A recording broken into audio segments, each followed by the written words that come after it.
Bienvenidos a La Inmersión, un espacio donde nos dedicamos a sumergirnos en temas que son cruciales para entender mejor nuestra realidad. Y hoy vamos a adentrarnos en un tema bastante complejo, el mundo de la comunicación oficial en El Salvador. Y para eso vamos a utilizar la mirada crítica de la economía política. Exactamente. Lo que vamos a hacer es analizar cómo el gobierno, especialmente durante la administración de Nayib Bukele, ha utilizado la comunicación como una herramienta de poder. Y cómo esto, bueno, pues impacta directamente en la libertad de expresión, en la pluralidad de la información y, por lo tanto, en la democracia en El Salvador.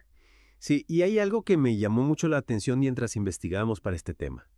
Y es el tema de control de la narrativa, pero a través de las redes sociales. Sabemos que el presidente Bukele es un usuario muy activo, especialmente en Twitter, pero ¿cómo se traduce esto en una herramienta de poder? Bueno, lo interesante aquí es que esa comunicación directa, que a simple vista uno podría pensar que es algo positivo, también puede ser utilizada para construir una narrativa dominante, que muchas veces excluye o minimiza las voces críticas. Pensemos, por ejemplo, en cómo funcionan los algoritmos. La información que finalmente llega a los ciudadanos está filtrada, ¿no? Por decisiones políticas y por la forma en que estas plataformas amplifican cierto tipo de contenido. Claro, y eso nos lleva a un tema que también es importante en esta dinámica, que es el tema de la publicidad estatal. Exacto. La publicidad estatal se convierte en una herramienta muy poderosa porque puede influir en la línea editorial de los medios de comunicación. Imaginemos un medio de comunicación que depende en gran medida de la publicidad oficial para sobrevivir. ¿Se atrevería a publicar contenido crítico hacia el gobierno si eso significa arriesgarse a perder esa fuente de ingresos? Hmm, es un dilema complicado. Y esto crea una especie de círculo vicioso, ¿no? Porque los medios que se autocensuran para no perder la publicidad oficial terminan reforzando la narrativa del gobierno. Exactamente.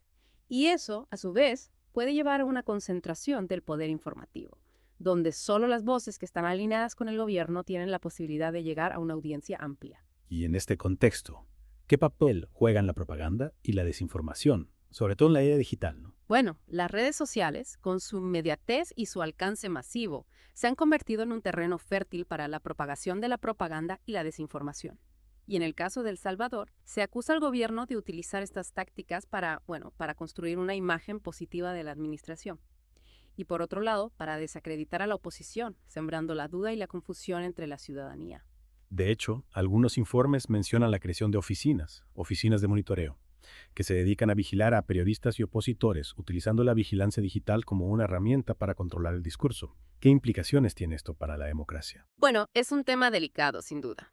Este tipo de prácticas, aunque a veces se justifican en nombre de la seguridad nacional, también pueden ser utilizadas para silenciar a las voces disidentes y generar un clima de autocensura. Imagínate un periodista que sabe que está siendo monitoreado, se sentirá realmente libre de investigar y publicar información crítica sobre el gobierno.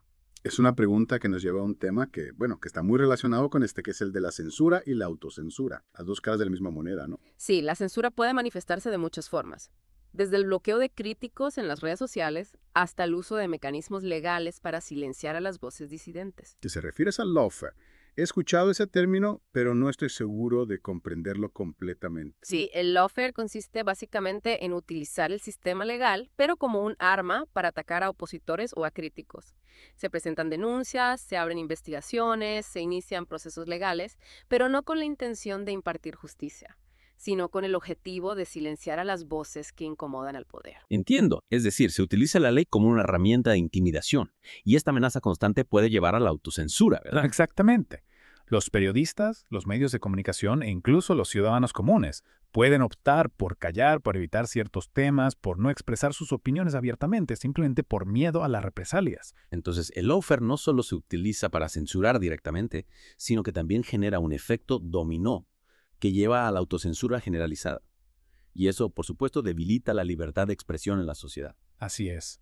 Y esto, a su vez, tiene un impacto directo en la calidad del debate público y en la posibilidad de construir una sociedad verdaderamente democrática. Y todo esto nos lleva a un punto crucial, que es la importancia de la concentración mediática y la diversidad de voces en El Salvador. Claro. Si bien no hay pruebas concluyentes de que el gobierno controle directamente la propiedad de los medios de comunicación, la influencia que ejerce a través de la publicidad estatal y las regulaciones puede favorecer a ciertos medios y perjudicar a otros. Es decir, que la asignación de la publicidad estatal podría utilizarse como un mecanismo para premiar a los medios que son afines al gobierno y para castigar a los que mantienen una postura crítica. Esa es una de las preocupaciones. Y esto nos lleva a una problemática mayor, que es la posible concentración del poder informativo en pocas manos. Si los medios que no se alinean con el gobierno ven sus recursos económicos mermados, la diversidad de voces se reduce. Y con ella, la pluralidad informativa, que es esencial para una democracia sana. Y para completar este panorama, que ya de por sí es bastante complejo, no podemos dejar de mencionar la vigilancia estatal en el ámbito digital. ¿Cómo se manifiesta esto en El Salvador? ¿Y qué implicaciones tiene para la libertad de expresión? La vigilancia estatal, especialmente el monitoreo de periodistas y opositores, es un tema que ha generado mucha controversia. Se argumenta que el gobierno utiliza la información y los datos que recopila a través de estas prácticas para moldear la opinión pública y reprimir el disenso. Es decir, que no solo se busca controlar el discurso en el presente, sino también anticipar y prevenir cualquier forma de disidencia en el futuro. Esa es la crítica principal. Y esto nos lleva a una reflexión más profunda sobre los derechos fundamentales en el mundo digital. ¿Hasta qué punto es legítima la vigilancia estatal? ¿Dónde está el límite entre la seguridad nacional y la violación de la privacidad? Siguiendo con esta inmersión en la comunicación oficial en El Salvador, creo que es importante aterrizar estos conceptos, aterrizarlos con ejemplos concretos. Totalmente de acuerdo. Para entender mejor cómo funcionan estas dinámicas en la práctica, ¿podrías darnos algunos ejemplos específicos? Ejemplos de censura, de propaganda o de control de la información en El Salvador. Claro que sí. Podemos hablar, por ejemplo, del uso de la publicidad estatal como una herramienta de presión. Hay casos documentados de medios de comunicación que, después de publicar artículos críticos con el gobierno, vieron una reducción drástica en la publicidad oficial que recibían. O sea que la asignación de la publicidad se utiliza para premiar o castigar a los medios, dependiendo de su línea editorial, ¿no? Si se alinea o no con la del gobierno. Exactamente. Y esto, como ya lo mencionamos antes, pues tiene un impacto directo en la pluralidad informativa, porque si los medios independientes no pueden sostenerse económicamente, las voces críticas pierden fuerza, pierden espacio, y eso pues beneficia la narrativa oficial. Hablando de narrativas, ¿qué ejemplos concretos has encontrado? Ejemplos sobre uso de propaganda o desinformación en El Salvador.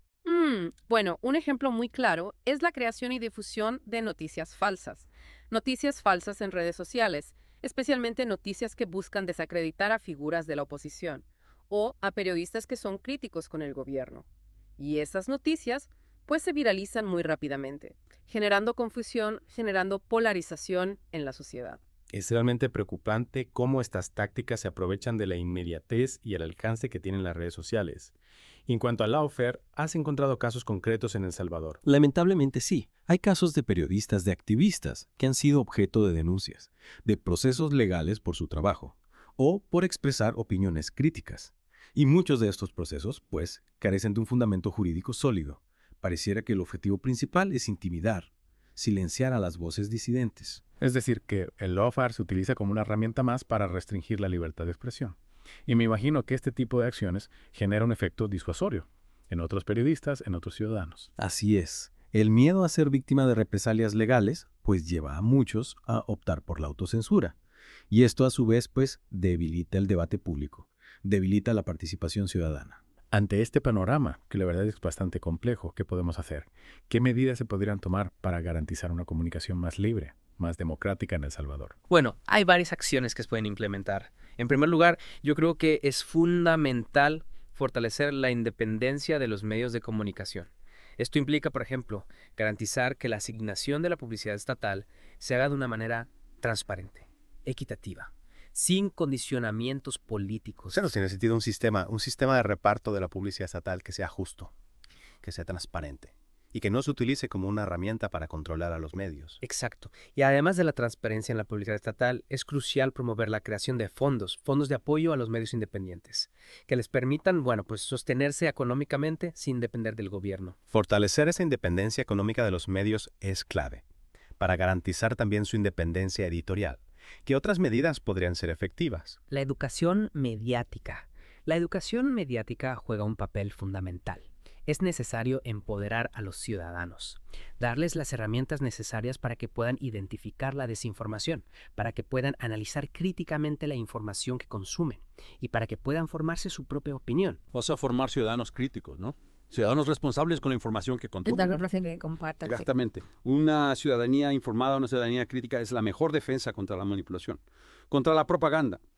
Y por último, pero no menos importante, es crucial contar con un sistema judicial independiente, imparcial, que garantice la protección de la libertad de expresión y que no sea utilizado para perseguir a la disidencia. Un poder judicial independiente es la base de un Estado de derecho, ¿no? Donde las leyes se aplican por igual a todos, sin importar su ideología o su posición política.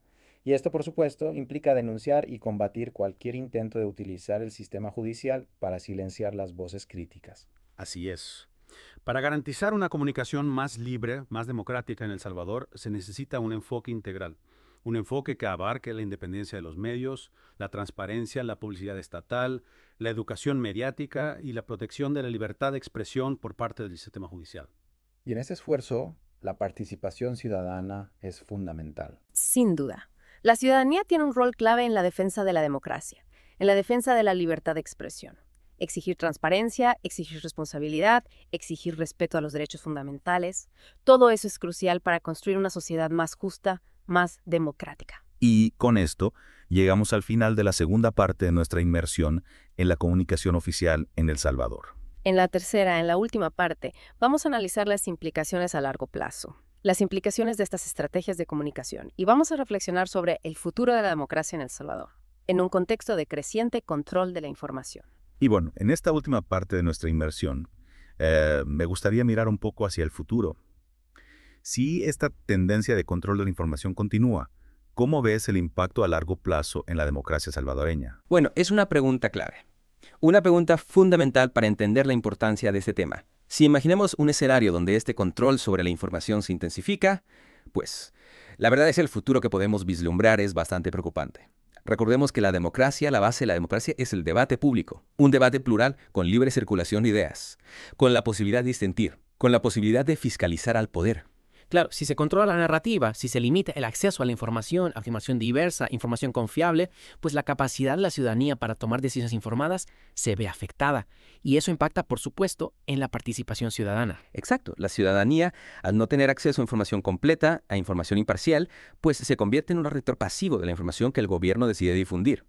Y esto, pues, debilita los mecanismos de control, los mecanismos de rendición de cuentas que son esenciales para que un sistema democrático funcione, para que sea saludable. Y en ese sentido, el silenciamiento de las voces críticas, la persecución a la disidencia, también juegan un papel fundamental en este proceso de debilitamiento democrático. Sin duda. Cuando se genera un clima de miedo, un clima de incertidumbre, la autocensura se convierte en la norma. La sociedad se vuelve más apática, se vuelve más desmovilizada. Y eso, pues, facilita la concentración del poder y la perpetuación de un sistema autoritario. Es un escenario que como ciudadanos comprometidos con la democracia, pues tenemos que trabajar para evitarlo. ¿Qué acciones concretas podemos tomar para proteger la libertad de expresión y para fortalecer la democracia en este contexto? Bueno, hay varias acciones que podemos tomar, acciones que incluso podemos tomar desde nuestras casas. En primer lugar, yo creo que es fundamental mantenernos informados, buscar fuentes de información diversas, buscar fuentes confiables. No podemos dejarnos llevar por la primera información que vemos en redes sociales. Tenemos que contrastar, tenemos que analizar críticamente la información que consumimos y, por supuesto, la información que compartimos. Ser ciudadanos críticos, ¿no? Responsables con la información. Exactamente. Y además de mantenernos informados, es importante que no nos quedemos callados. Tenemos que alzar la voz, tenemos que defender la libertad de expresión, tenemos que apoyar a los periodistas, apoyar a los medios de comunicación que son independientes y tenemos que denunciar cualquier intento de censura, cualquier intento de manipular la información. La participación ciudadana es clave para defender la democracia. No podemos ser indiferentes ante los abusos de poder, ante las violaciones a los derechos fundamentales. Así es. Y también podemos apoyar a las organizaciones de la sociedad civil, a las organizaciones que trabajan en la defensa de la libertad de expresión, en la defensa de los derechos humanos. Estas organizaciones hacen una labor fundamental, una labor de monitoreo, una labor de denuncia y una labor de acompañamiento a las víctimas de la censura, a las víctimas de la represión. Su labor es indispensable para defender la democracia. Y yo creo que es importante recordar que la lucha por la libertad de expresión no es solo una cuestión de principios, sino que también tiene un impacto directo en el bienestar de la sociedad. Totalmente de acuerdo. La libertad de expresión es un pilar fundamental para el desarrollo humano, para la construcción de una sociedad justa, de una sociedad equitativa, de una sociedad próspera. Cuando se limita la libertad de expresión, se limita la capacidad de la sociedad para resolver sus problemas, para innovar, para progresar. Es una inversión en nuestro futuro como sociedad. Y bueno, con esta reflexión, llegamos al final de nuestra inmersión en la comunicación oficial en El Salvador. Espero que esta conversación nos haya ayudado a comprender la complejidad de este tema y la importancia de defender la libertad de expresión. La libertad de expresión como un pilar fundamental de la democracia. Yo también lo espero. La comunicación libre, una comunicación plural es esencial para una sociedad democrática y para el bienestar de todos los ciudadanos. Los invito a que sigan reflexionando sobre este tema y a que participen activamente en la defensa de este derecho fundamental. Y ya no se olviden de suscribirse a nuestro canal de YouTube y a nuestro canal de Spotify para que no se pierdan ninguna de nuestras inmersiones en temas cruciales de la actualidad. Hasta la próxima.